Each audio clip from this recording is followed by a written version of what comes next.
What's up, everybody? It's your boy Ben Probably JT, breaking down the Washington Redskins and their roster with Dwayne.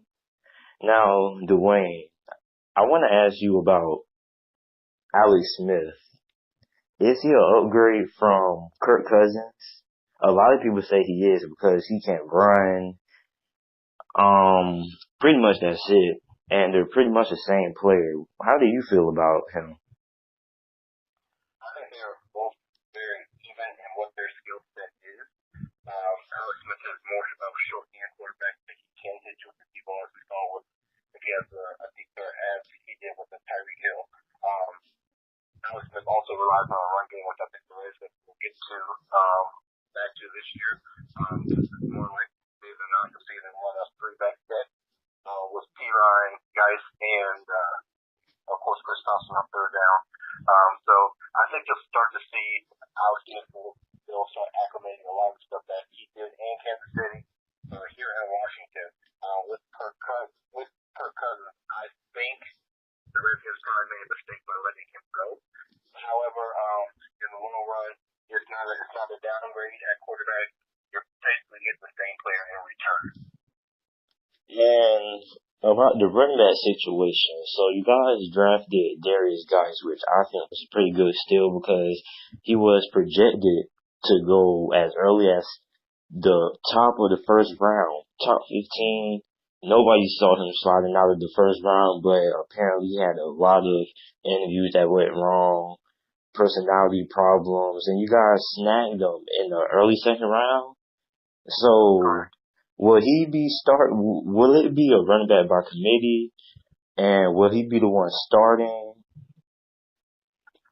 I think no doubt he'll be a running back by committee. I think he will be the one that will, at the end of the day, be the starting feature back. I think P. Ryan had his chance last year, and he kind of dumped the ball on that, where his yards per carry, I think he only averaged about 3.2 yards per carry, had a fumbling issue.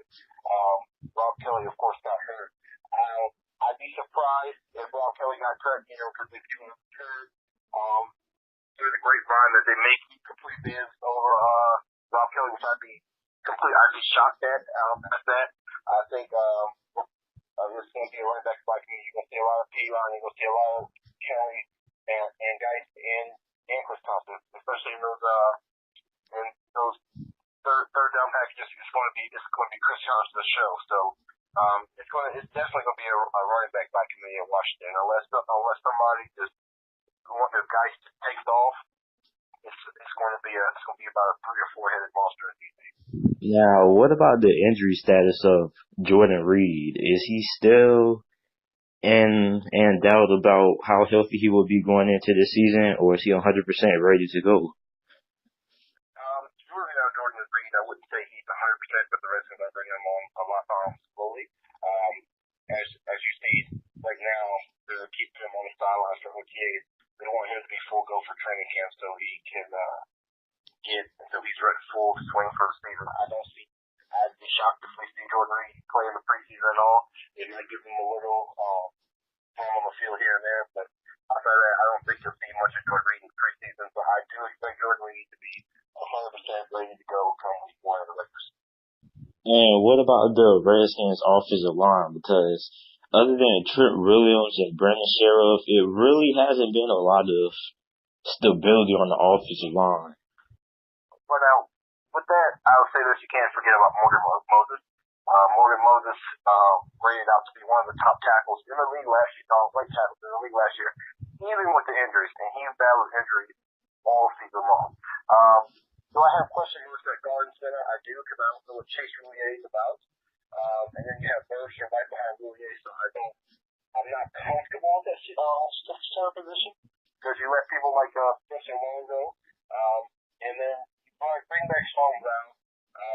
He's a good player that I can plug in there and say, okay, I can trust you because we serviceable for 16 there. But there's no doubt within this next offseason that comes up, the Redskins have to address the offensive line at the center and guard position.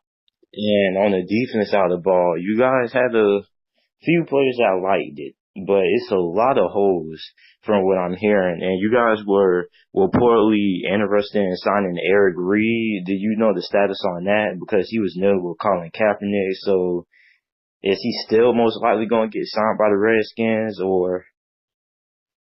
At this point, I highly doubt it. I think they're very confident in the safety group that they have. Um, Quinn Blanding, for one, expected he has a very good chance of making this roster this year. He is the safety obviously out of Virginia that they took on as an undrafted free agent.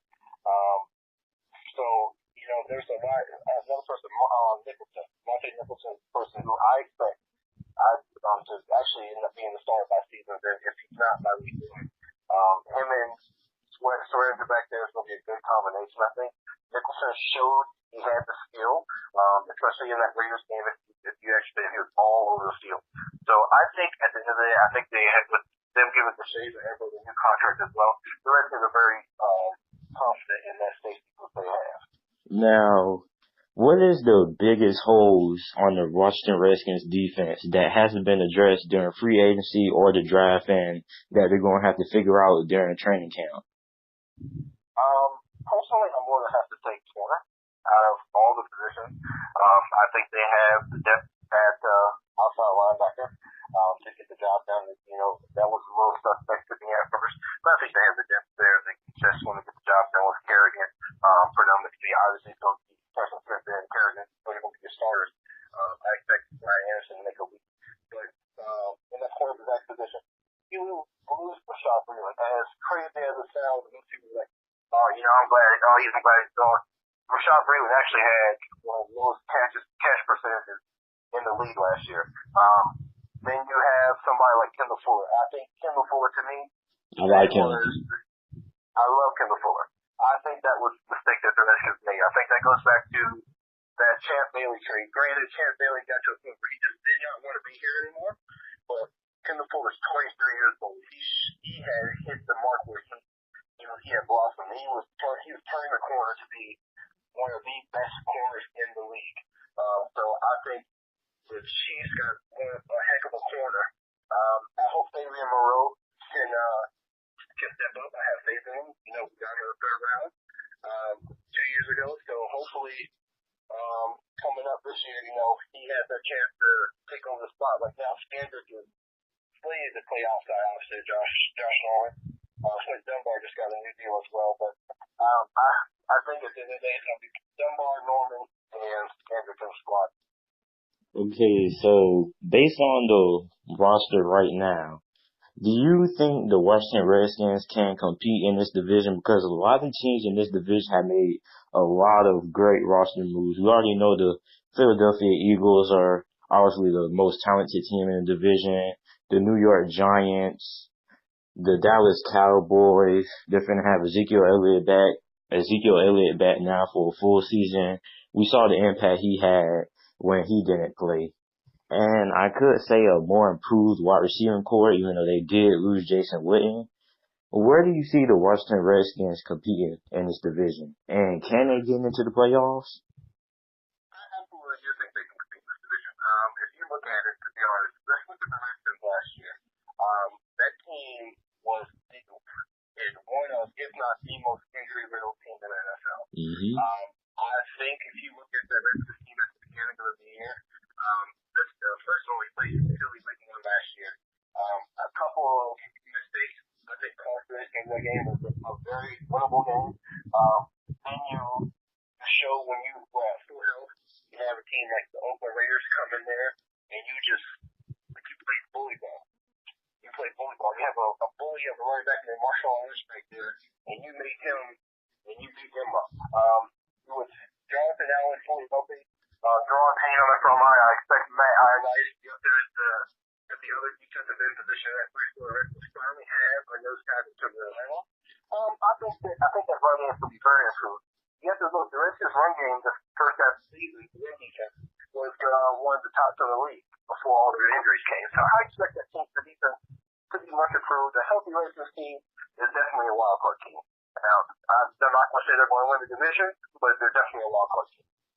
I think the Washington Redskins or an outside football team simply from the fact that I really have a lot of doubts about the wide receiving core because it didn't really look that good all last year, to be honest. And outside of Jordan Reed, that's pretty much the only good wide receiver they have.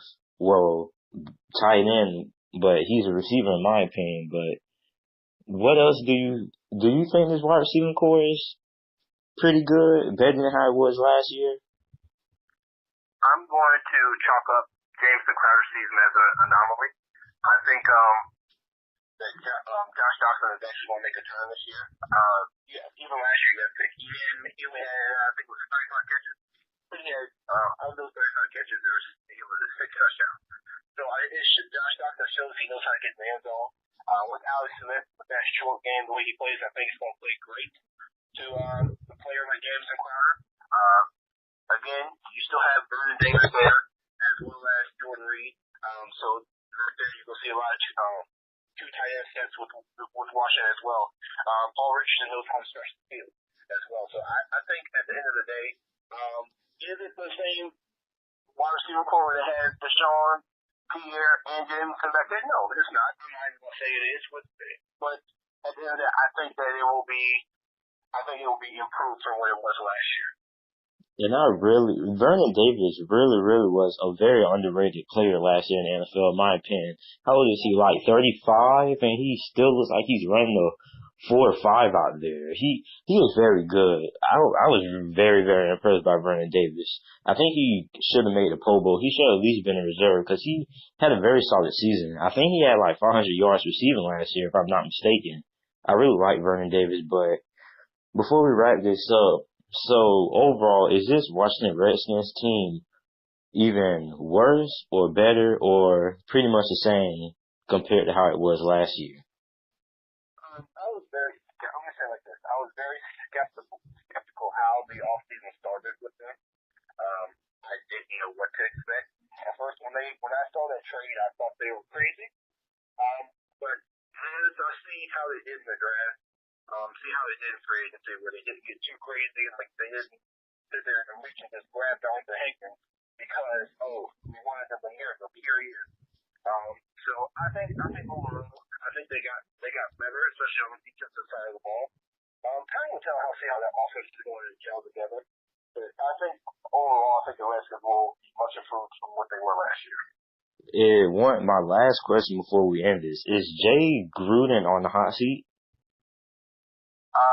I think he is, but I'm going to say it like this. I don't think he should be. Let's look at the Redskins in the past 20 years of the Dan Snyder era. He has had the most success. Only person has more or at least the same amount of playoff appearances is Joe Gibbs. So I think Jay Gruden has had that offense where the offense has been within that top half of the league since he's been there. It's just that defense that hasn't been able to get right. So I think this year, if they put it together, the Redskins, especially if they make another playoff push, he'll be back to the long term. I think he could be a long term coach in DC. Okay, and I got one personal question myself. It's a few years old, but do you feel like Jay Gruden compromised RG3? Because I think it was a preseason game against Detroit. RG3 got obliterated. I mean, every single time he went to drop back, it was pressure in his face. And from the reports I saw, Jay Gruden was never high on RG3. As soon as he got there, he was ready to put Kirk Cousins in. So, did he kind of compromise RG3? No, he didn't. That's the one thing I say when it comes to a lot of Redskins fans in this area. You'll see, RG3 is the reason for RG3's downfall is RG3. RG3 had an ego. When he came in here, Mike Shanahan tried to bring him on easy. If you saw that 2012 season, where he just bought that read option, and man, he just made RG3 look great. But then you bring in, he got hurt in that Ravens game. You bring in Kirk Cousins. Kirk Cousins takes over when we end up winning the game. Then he plays the next week, plays against the Browns, and won that. I would have rather us would have just kept Kirk in, finish the season, whatever happens, happens, and let RG3 rest. Because, but you know what? I'm not gonna lie. When we went to that playoff game, the Redskins up 14-0. I truly believe a healthy RG3, the Redskins probably make our deeper run in the playoffs. But once that knee went, you saw if you look at RG3's mechanics after that, they were done. He was a completely different person. His passing mechanics were completely different. He didn't want to put weight on that knee. Shanahan didn't want to start him that season at all. And it was RG3. Like, it was him. His ego said, I want to be here. He wanted his dad trying to run the show. I'm not going to be running this option anymore. I'm going to be a drop back quarterback. At the end of that. It's on RG3. So it's not, Jay Gruden tried to work with them, but you cannot work with somebody when they're not one that wants to listen. And at least in the proof was in the pudding. You put Kirk Cousins in, Kirk Cousins gets the opportunity, and he just runs with it. Yeah, that first season was arguable between RG3, Kirk, and Cool. But at the end of the day, once Kirk got acclimated, he started rolling. Each season following, Kirk broke the Redskins franchise record for passing yards. He almost had 5,000 yards passing this past season. So what else could you ask for him? I mean, RG3, yeah, you were great for the year, but your ego was your downfall. Yep, I can't do nothing but agree with you. Well, thanks for coming on, man. We'll definitely you were great. Definitely finna have you on when training camp comes around or when the preseason comes around. Thanks for coming on. I definitely appreciate you. You too, man. Thanks.